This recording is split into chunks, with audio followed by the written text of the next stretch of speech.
All right, the steak we're cooking today is called a flat iron steak. It's a less well-known cut of meat, but I think it's one of the best for cooking steaks. It's the second most tender next to a filet mignon, and it's also very affordable. So let's get to step number 2, and that is salting this meat. Okay, now that I have the steak out of the package, before we season it with salt and pepper, we're going to keep it very simple. Before we season it, we want to get as much moisture off the surface of the steak as possible. It's important for the surface of the steak to be very dry so that we get a good sear once we get it into our hot pan. So here, I have it sitting on a paper towel, and I'm just going to dab the top of that.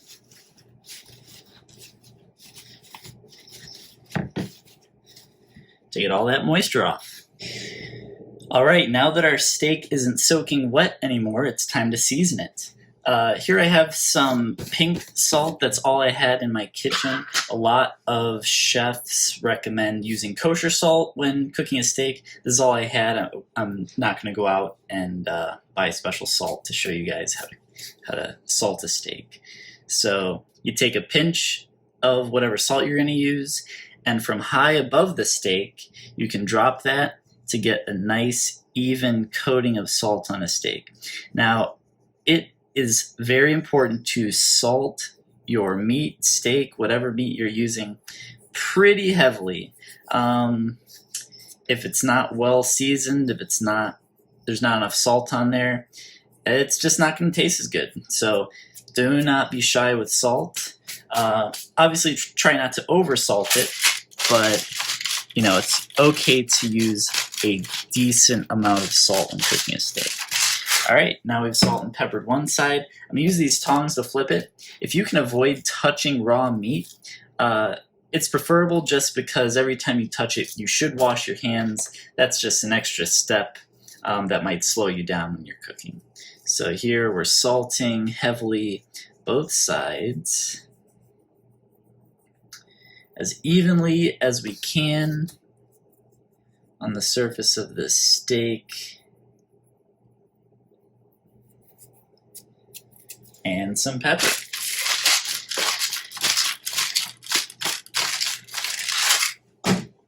All right, now we have a heavily seasoned steak, which is what we want.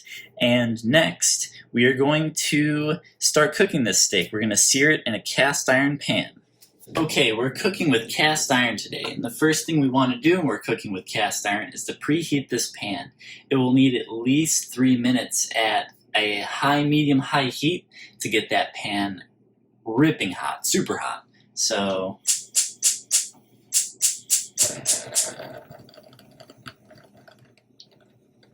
I've got the flame on. We're preheating this for at least 3 minutes. All right, now that this has been preheating for at least 3 minutes, I'm going to test the heat by dropping some water droplets into the pan. Instead of sticking to this pan and boiling in place, we kind of want these water droplets to dance around. So here we go.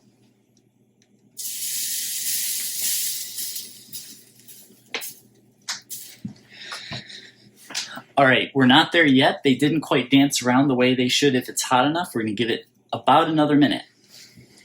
All right, this pan has been heating for about 5 minutes. I'm going to drop some more water in.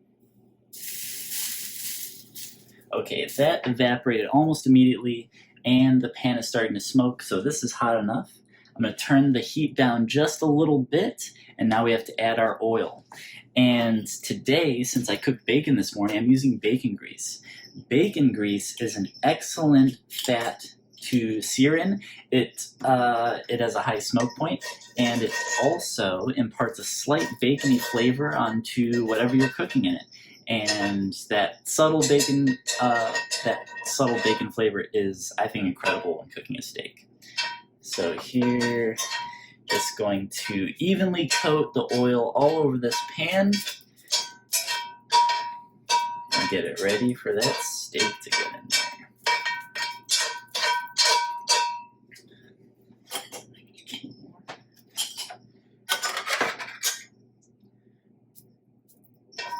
Alright, you definitely want a decent amount of oil in the pan. You want every surface lightly coated with that oil. Whatever oil you have on hand, you can use canola oil, vegetable oil, avocado oil. Some chefs use grapeseed oil. So lots of oils like that. Try not to use extra virgin olive oil, just because it has a low smoke point and it'll kind of go rancid. All right, time to sear this steak.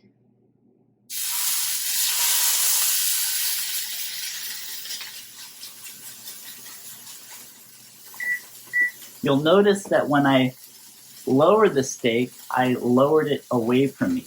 And that's because once this steak hits this very hot pan, the little bit of moisture on the steak will hit that oil and start to burst, and that oil, if I lay it toward me, would hit me and burn me. But since I laid it away, I'm safe. Now I'm going to sear this on one side for about 1 minute, and then we'll check the sear on that. And one thing about this steak is it's pretty thin, so we're definitely at risk of overcooking it. It'll just cook much quicker. So we want to give this a very hot, quick sear on both sides, and then it'll probably be cooked to rare, medium rare. My goal is medium rare, and I just don't want to cook it too much.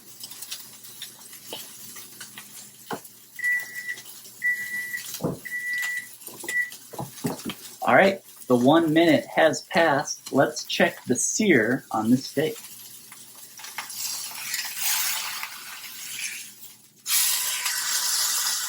All right,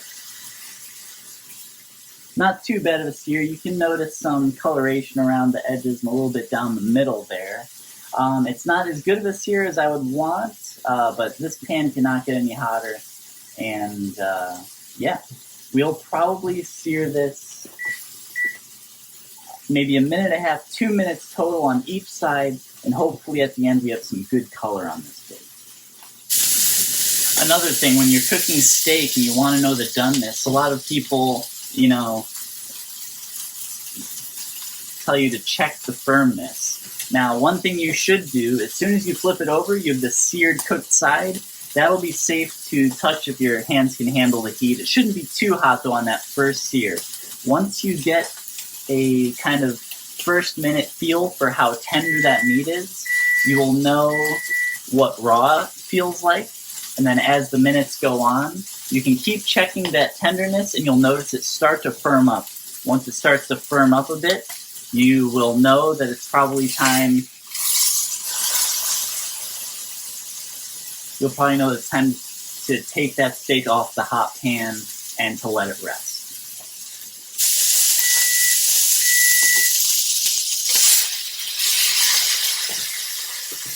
All right, that was the third and last flip. That side sear is looking pretty good right now. I'm only going to leave this on for about another 30 seconds on this last side. Then I'm going to transfer the steak over onto a cutting board and let it rest.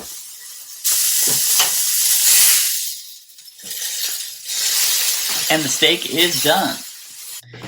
All right, now I've transferred the steak onto a cutting board to rest. Now resting, other than, in my opinion, salting the meat well, seasoning it well, letting the steak rest for at least 5 minutes, optimally 10 minutes, is the most important thing. There will be some carryover cooking. The outside of this was very hot, and resting allows some of that heat to cook the inside of that steak just a little bit more, and that's called carryover cooking. It will also let the juices reabsorb into the muscle fiber. So if I cut this right away, the juices in the steak, after heating them, will have left the muscle fibers and kind of hang out in between the muscle fibers of this steak. And if I cut that, those juices will leak right out.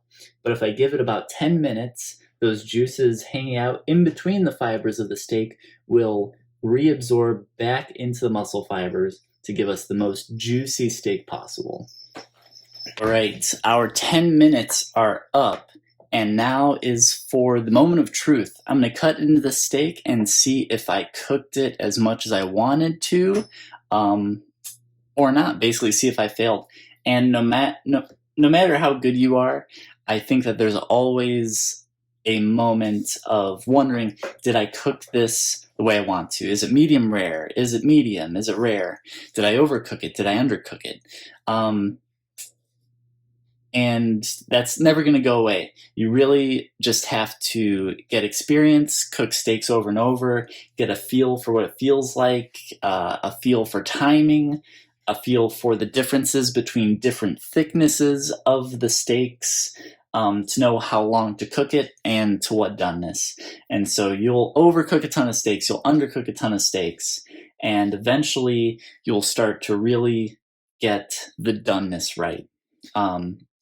Now, besides hoping that the doneness is correct, cutting a flat iron steak, you're going to want to cut it against the grain. And cutting it against the grain is the best way to get the most tender bite that you can get out of the flat iron. If you cut it with the grain, it will be just a little bit more chewy than if you cut against the grain. So now we're going to cut this steak. All right, and I just said that when you cut a steak, you want to cut against the grain. How do I know the direction of the grain? Well, it's best to just take note when the steak is raw, what direction it looks like the muscle fibers are going. I can tell you that the muscle fibers are going roughly in this direction, and I'm going to want to cut across against the grain. And here we go. You'll want a fork or something to hold the steak in place, and then you'll want your best meat cutting knife. This is the best one I have. Everyone has different set of knives, so use the knife that works best.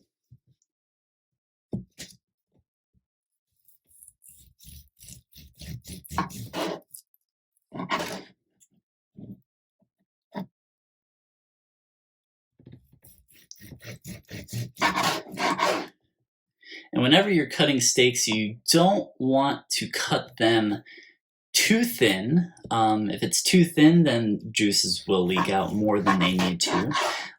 So, some people, maybe they will cut their steaks a ½ inch, or, maybe a ¼ inch thick would be too thin. But right around here, for me, is okay. And we can see here that this is an absolutely perfect medium rare steak. I'm gonna really enjoy eating this. My goodness. Yeah.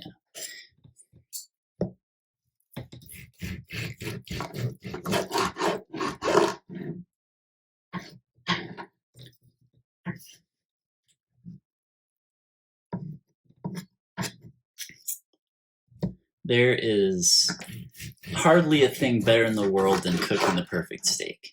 You don't know that it's going to be perfect ahead of time. There's always the risk of overdoing it, underdoing it. But man, if it comes out just the way you want, it's like you won the lottery.